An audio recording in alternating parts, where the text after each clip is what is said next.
Kalau FIFA nanti sudah melakukan verifikasi secara sungguh-sungguh, melakukan verifikasi terhadap stadion-stadion yang ada, itu jumlahnya akan puluhan yang butuh pembenahan.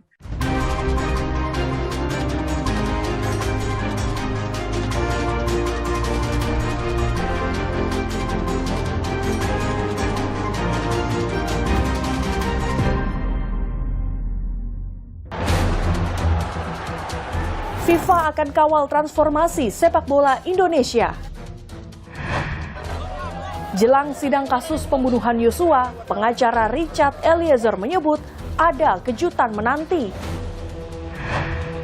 Status kasus KDRT naik ke penyidikan, Bilar segera diperiksa. Sementara itu, pasangan selebritas Baim Paula terjerat kasus prank KDRT. Halo, selamat malam saudara. Anda kembali menyaksikan program laporan khusus yang berisi berita pilihan dari redaksi akan menemani Anda selama 30 menit ke depan.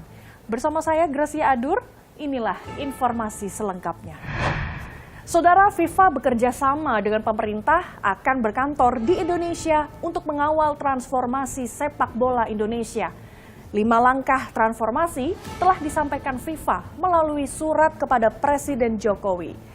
Sementara itu, tim gabungan independen pencari fakta tragedi Kanjuruhan terus mengumpulkan dan mendalami berbagai data informasi guna mengkonstruksi peristiwa kelam tersebut.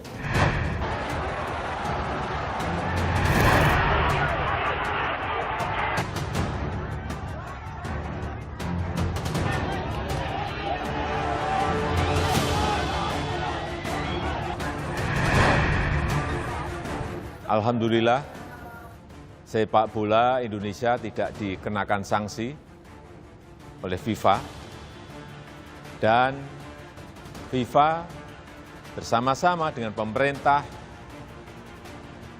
akan membentuk tim transformasi sepak bola Indonesia. Di tengah duka tragedi di Stadion Kanjuruhan, FIFA memutuskan tidak memberi sanksi bagi sepak bola Indonesia. Kini, FIFA bekerja sama dengan pemerintah akan berkantor di Indonesia untuk mengawal transformasi sepak bola Indonesia. Anggota Komite Olimpiade Internasional IOC, Erick Thohir menilai keputusan FIFA berdinas di Indonesia sebagai langkah serius membenahi sepak bola di tanah air. Ya, tidak hanya pertandingan nanti, saya yakin FIFA juga akan mempelajari mengenai tadi pertandingan-pertandingan sepak bola di Indonesia, apakah memang ini bersih atau tidak. Usai bertemu dengan Presiden FIFA Gianni Infantino di Doha, Qatar pada 5 Oktober lalu, Erick Thohir menyebut rencananya Presiden FIFA akan hadir di Indonesia pada 18 Oktober mendatang guna berdiskusi terkait langkah transformasi sepak bola. Ada 5 langkah transformasi yang disampaikan FIFA melalui surat kepada Presiden Jokowi. Pertama, membangun standar keamanan di seluruh stadion Indonesia. Kedua, memformulasikan protokol dan prosedur pengamanan yang dilakukan pihak kepolisian berdasarkan standar internasional. Ketiga, melakukan sosialisasi dan diskusi dengan klub-klub bola di Indonesia, termasuk perwakilan supporter untuk mendapatkan saran, masukan, serta komitmen bersama. Keempat, mengatur jadwal pertandingan yang memperhitungkan potensi resiko. Dan kelima, menghadirkan pendampingan dari para ahli di bidangnya. Lantas, bagaimana dampak keterlibatan FIFA dalam transformasi sepak bola Indonesia? Kalau FIFA nanti sudah melakukan verifikasi secara sungguh-sungguh, melakukan verifikasi terhadap stadion-stadion yang ada, itu jumlahnya akan puluhan yang butuh pembenahan. Pemerintah juga tentu harus berpikir keras dari mana mengalokasikan anggarannya, dan itu pasti tidak akan dilakukan secara serentak, pasti akan bertahap pelan-pelan. Sementara itu, tim gabungan independen pencari fakta TGIPF tragedi Kanjuruhan terus mengumpulkan dan mendalami berbagai data informasi guna mengkonstruksi peristiwa 1 Oktober lalu.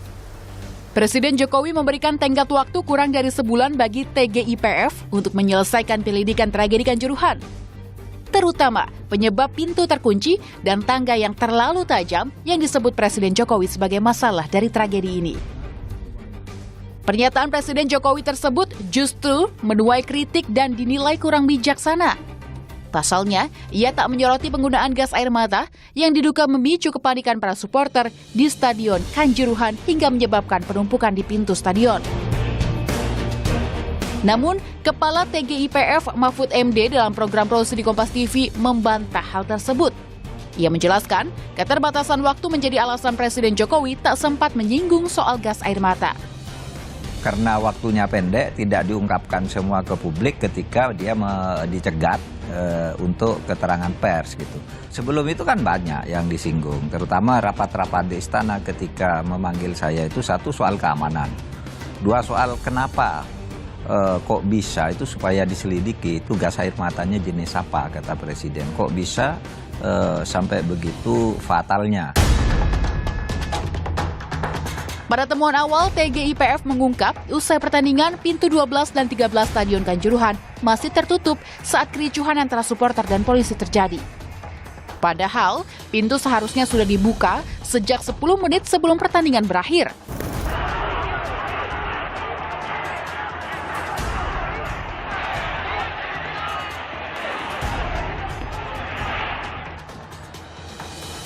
Kondisi ini diduga menyebabkan penumpukan supporter yang panik dan hendak menyelamatkan diri setelah gas air mata ditembakkan. Jumlah korban meninggal terbanyak berada di pintu 12 dan 13. Tak hanya menyita perhatian di tanah air, tragedi Kanjuruhan juga menjadi sorotan media internasional. Media asal Amerika Serikat Washington Post atau The Post, edisi 6 Oktober 2022, mengurai tindakan polisi menembakkan gas air mata tanpa strategi yang jelas menjadi penyebab kematian ratusan orang di Stadion Kanjuruhan. The Post menulis, polisi menembakkan 40 butir amunisi gas air mata secara sporadis ke arah penonton berdasarkan analisa, video amatir, dan keterangan para saksi. Namun, kepolisian tetap pada pendiriannya. Kematian korban di Kanjuruhan bukan disebabkan oleh gas air mata. Dari penjelasan para ahli, dokter spesialis yang menangani para korban, tidak satu pun yang menyebutkan bahwa penyebab kematian adalah gas air mata. Tapi penyebab kematian adalah kekurangan oksigen. Karena apa? Terjadi berdesak-desakan, kemudian terinjak-injak pada pintu 13, pintu 11, pintu 14, dan pintu 3. Polisi kini telah menetapkan 6 tersangka pada 7 Oktober lalu. 3 diantaranya anggota polisi dan 3 lainnya pihak operator serta penyelenggara. Tersangka dari pihak operator yakni Ahmad Hadian Lukita, Dirut PT Liga Indonesia Baru yang tak memverifikasi kelayakan Stadion Kanjuruhan. Sementara dari pihak penyelenggara, Abdul Haris, Ketua Panitia Pelaksana Arema FC yang tak membuat dokumen aturan keselamatan dan keamanan hingga menjual tiket melebihi kapasitas. Dan Suko Sutrisno, Security Officer yang tak membuat dokumen penilaian risiko, serta memerintahkan steward atau penjaga pintu meninggalkan gerbang.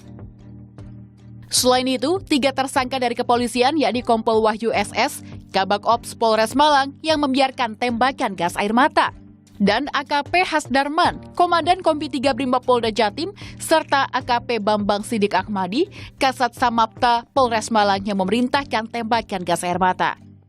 Ke-6 tersangka dijerat dengan pasal 359 dan 360 Kitab Undang-Undang Hukum Pidana KUHP terkait kelalaian yang menyebabkan kematian luka berat dengan ancaman hukuman maksimal 6 tahun penjara. Sementara itu, Panglima TNI Jenderal Andika Perkasa menjamin anggotanya yang terbukti melanggar wewenang akan dipidana. Dari 5 ini 4 sudah mengakui, tapi 1 belum, tapi kami nggak menyerah. Makanya kita memeriksa juga yang lebih atasnya. Prosedur apakah yang mereka lakukan?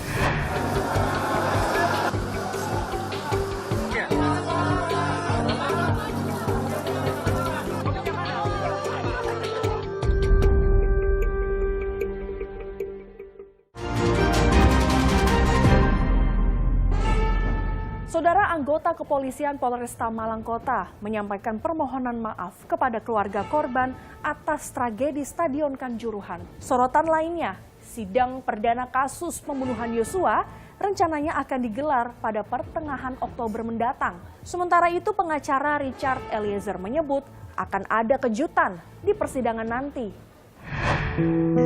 Bismillahirrahmanirrahim. Sambil bersujud, Anggota kepolisian Polresta Malang Kota memohon ampun kepada Tuhan Yang Maha Esa, serta memohon maaf kepada korban, keluarga korban, dan Aremania atas tragedi yang terjadi di Stadion Kanjuruhan awal Oktober lalu. Tragedi yang menewaskan sedikitnya 131 orang, 39 diantaranya adalah anak-anak. Permintaan maaf para aparat kepolisian mungkin dapat sedikit meringankan duka keluarga korban tragedi Kanjuruhan. Namun, keadilan tetap diharapkan keluarga korban.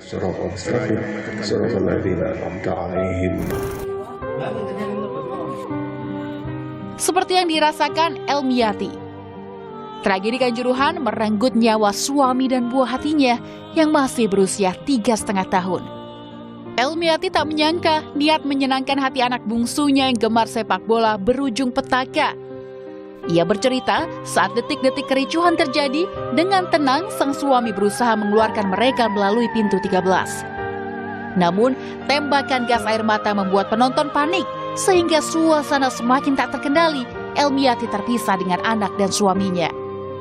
Elmiati berharap kasus ini diusut tuntas agar menjadi tragedi terakhir di dunia sepak bola tanah air. Pak polisnya juga itu harus kalau ngambil tindakan itu berhati-hati juga gitu loh Mbak. Karena itu juga ricuhnya itu di lapangan, terus yang di tribun itu kan nggak tahu apa-apa kok ikut ditembak gitu loh Mbak. Intinya diperketat lagi lah itu kayak. Sementara itu, sepekan pasca kericuhan, warga masih berdatangan untuk menabur bunga dan memanjatkan doa di Stadion Kanjuruhan. Taburan bunga, pernak-pernik Arema, hingga tulisan terkait peristiwa Kanjuruhan terlihat lebih banyak di pintu 13 yang menjadi saksi bisu peristiwa 1 Oktober lalu.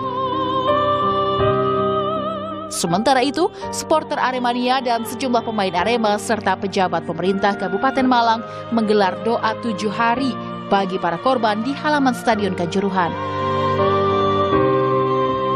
Doa bersama juga digelar seluruh supporter sepak bola Indonesia untuk Malang di Gor Saparua Bandung, Jawa Barat, yang dihadiri perwakilan Bobotoh supporter Persib Bandung, The Jack Persija Jakarta, Aremania Arema Malang, Maxman PSM Makassar, Slemania, PSS Sleman, dan perwakilan klub lainnya.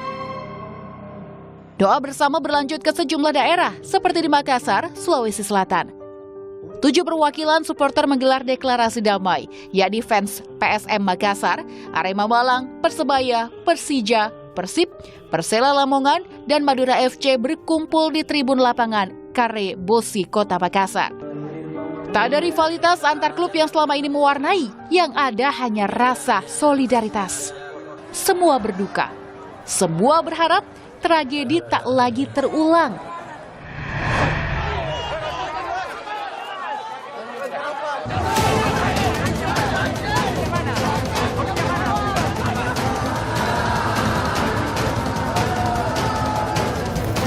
Barang bukti dan tersangka kasus pembunuhan Brigadir Yosua Huta Barat akhirnya dilimpahkan ke Kejaksaan Agung setelah melalui hampir 2 bulan proses penyidikan.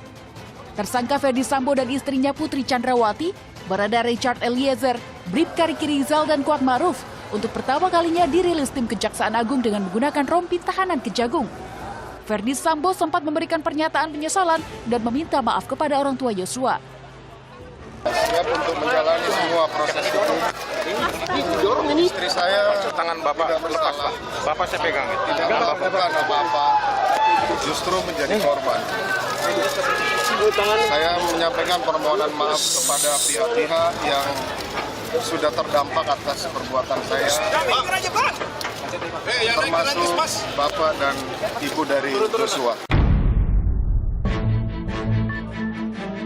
Selain 5 tersangka perkara pembunuhan Brigadir Yosua, 6 tersangka perintangan penyidikan atau obstruction of justice kasus Yosua juga diperlihatkan ke publik saat penyerahan tersangka dari Bareskrim Polri ke Kejaksaan.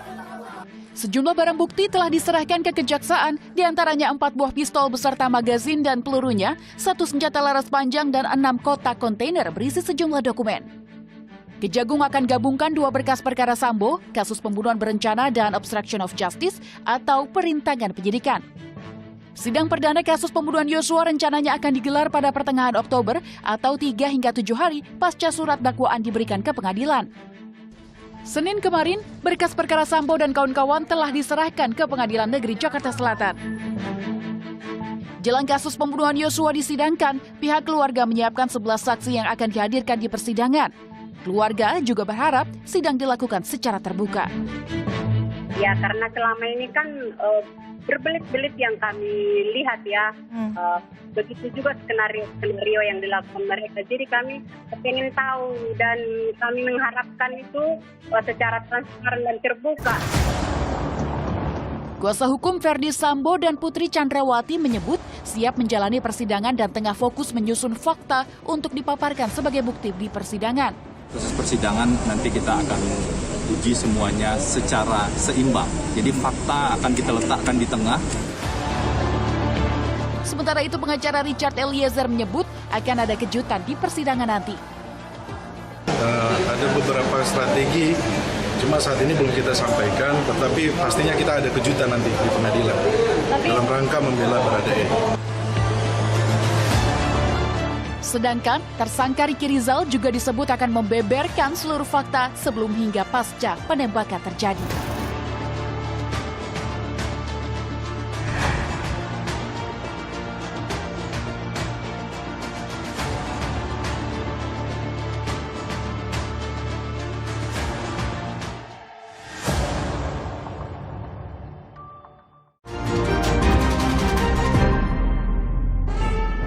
Saudara, pihak kepolisian telah mengantongi bukti tindak kekerasan terhadap Lesti Kejora. Status kasus KDRT Rizky terhadap Lesti kini naik ke penyidikan. Di tengah kasus KDRT yang menimpa pedangdut Lesti Kejora, pasangan selebritas Baim dan Paula justru terjerat kasus video prank tindak KDRT. Baim dan Paula terancam hukuman penjara maksimal 16 bulan penjara. Pemeriksaan terhadap 5 orang saksi, kasus ini dinaikkan statusnya dari penyelidikan menjadi penyidikan.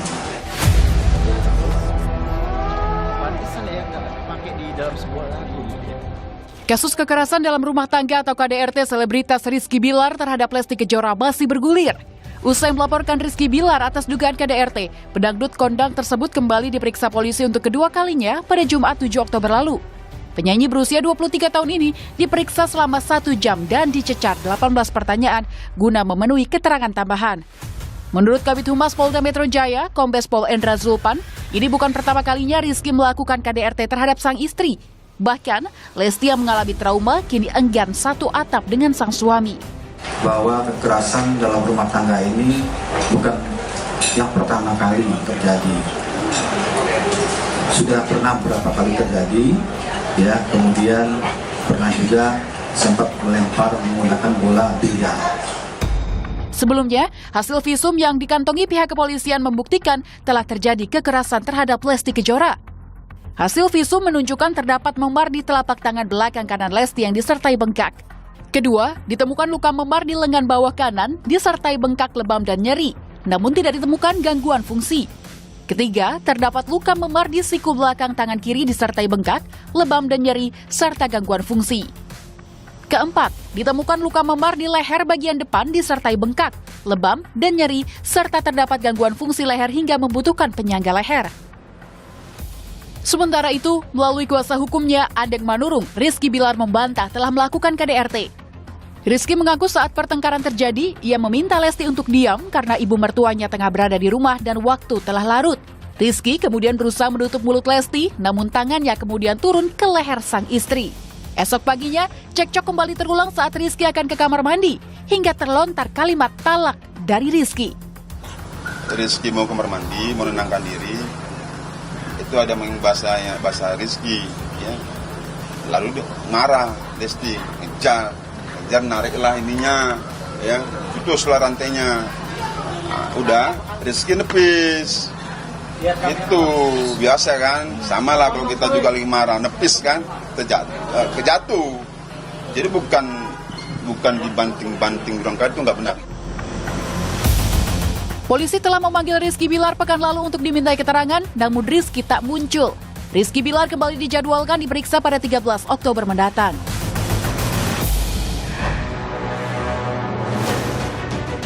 Di tengah kasus KDRT yang menimpa pedangdut Lesti Kejora, pasangan selebritas Baim Wong Paula Verhoeven justru membuat video prank tindak KDRT. Video berisi ide pembuat laporan palsu atas tindak KDRT hingga pelaporan di Polsek Kebayoran Lama, Jakarta Selatan sempat tayang di kanal YouTube Baim Paula. Dalam video yang sudah dihapus, tampak Baim membuat guyon soal tindak kekerasan fisik. Baim juga meyakinkan Paula untuk membual soal visum. Selama Paula memberi laporan di Polsek Kebayoran Lama, Jakarta Selatan, Baim tampak tertawa dan memuji akting Paula. Prank tersebut berakhir saat petugas menyadari direkam kamera. Untuk kesekian kalinya, konten Baim dihujat dan berbuntut panjang. Baim Paula dilaporkan oleh 3 pihak atas konten prank KDRT. 2 laporan dibuat oleh individu berinisial ARH dan Organisasi Sahabat Polisi Indonesia ke Polres Jakarta Selatan terkait pelanggaran Undang-Undang Informasi dan Transaksi Elektronik atau ITE dengan dugaan penyebaran berita bohong. 1 laporan terdaftar di Polda Metro Jaya oleh individu berinisial PF atas dugaan merugikan institusi Polri. Kami melaporkan karena apa? Karena di sini terjadi prank atau pembodohan masyarakat, sehingga kami harus bertindak.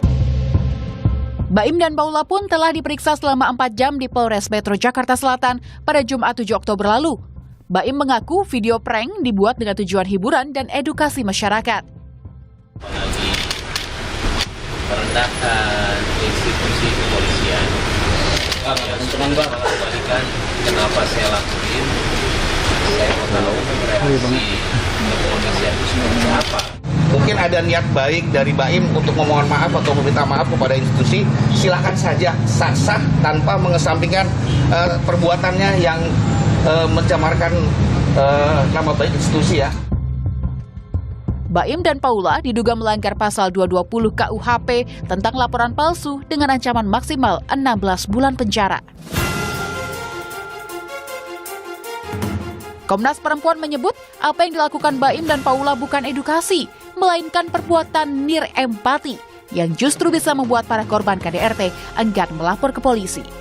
Komnas Perempuan mencatat ada 544.452 kasus KDRT sepanjang tahun 2004 hingga 2021. 70%-nya kasus kekerasan terhadap istri. KDRT dapat menimbulkan disabilitas dan trauma berkepanjangan pada korban, bahkan hingga memunculkan depresi dan keinginan bunuh diri. Isu KDRT merupakan hal serius yang tak layak dihadirkan bahan prank atau lelucon, apalagi hanya demi konten sosmed belaka. Informasi tadi sekaligus menutup perjumpaan kita.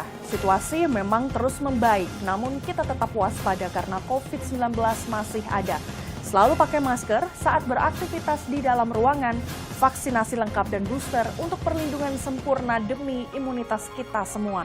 Saya Gracia Adur, pamit undur diri. Sampai jumpa.